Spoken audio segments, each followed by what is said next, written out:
Ni muhimu sana kabla ya sex, kabla haujashiriki tendo, hujafanya jimai, tendo la ndoa na mwenza wako, usikilize maneno haya ya Mtume sallallahu alaihi wasallam. Qala Rasulullah sallallahu alaihi wasallam, law anna ahadakum idha arada an yati ya ahla, mmoja wenu anapotaka kumwendea mwenza wake kwa ajili ya kufanya naye tendo jimai, ibada ya usiku, tahajjud za usiku, anapotaka mmoja wenu kufanya tendo na mwenza wake, kabla hujafanya tendo na mwenza wake, unaona kabisa ndo ushajiandaa, ushaoga, unaingia kitandani, aseme bismillah allahumma jannibna ash-shaytan wa jannibish shaytan ma razaqtana.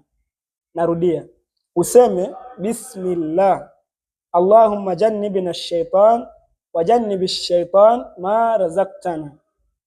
Maana yake ni kwamba bismillah, kwa jina la Allah, Allahumma, e Mola wangu au e Mola wetu, jannibna shaytan, tukinge na shaytan, wa jannibish shaytan ma razaqtana, na kikinge na shaytani kile utakacho turuzuku. Manake mtoto, moja ya kosa ambalo watu wengi wanakosea ni kufanya tendo pasipo kuliomba dua ile.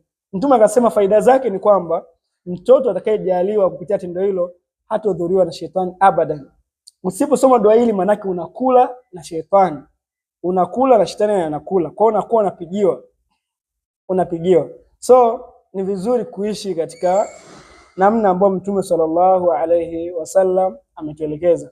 Rasulullah ametuelekeza mambo mengi sana.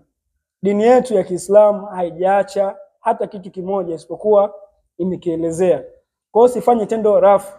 Moja ya sababu kubwa ya mmomonyoko wa maadili ni watoto wanaopatikana wanakuwa hawana ulinzi wa Allah, kwa sababu wazazi wanapokuwa wanashiriki zile ibada za usiku, wanaacha ili adhkari, wanaacha huu radi na hii dua ambayo Mtume sallallahu alaihi wasallam ametufundisha. Ni mradi watoto wako wawe wacha Mungu, watoto wako wahifadhiwe zidi ya shetani na vitimbi vyake.